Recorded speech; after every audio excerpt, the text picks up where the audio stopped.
I was to the point where I didn't care about my job. I didn't care about my job. I didn't care about nothing. So I had took the 2 weeks off, and it was time for me to go back, and I was calling out. And so my supervisor called me, and I had him blocked. Something told me to unblock him, because this whole time he was blocked. So I unblocked him randomly, and he calls me, and I'm like, I don't want to talk to him. And so he sends me a text message, and he was like, is it an emergency? Call me. So I called him, and he was like, yo, you have one more day or you're going to get kicked out the system. So what are you going to do? And I just started crying, and I'm like, I'm overwhelmed and da da da da. So he was like, listen, this is what you're going to do.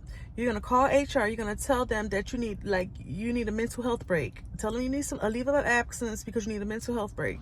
So I did what he said, and I wound up getting a mental health break. And so my job paid me for they only paid me 60% of my check, but I still got paid.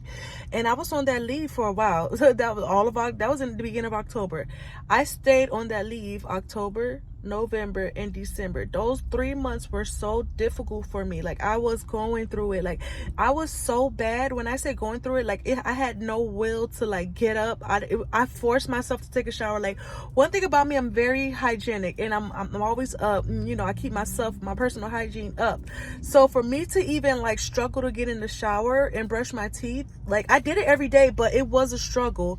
That's how low I was. I just was binge eating. I would go to Dollar Tree and get all the snacks and just sit in my room and binge eat for days. And I would binge eat to the point where I would throw up. That's how bad it was. And it was just I didn't know what was wrong with me.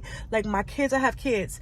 My kids were I would cry, and they would just be my son will just leave, or he'll just come and hug me, or he'll just tell his other brothers, Mommy's crying again. And I didn't know what was wrong with me. I had no idea what was wrong with me. I just felt so low. This is how I describe it.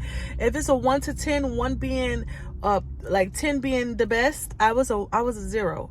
I had no energy to even want to live.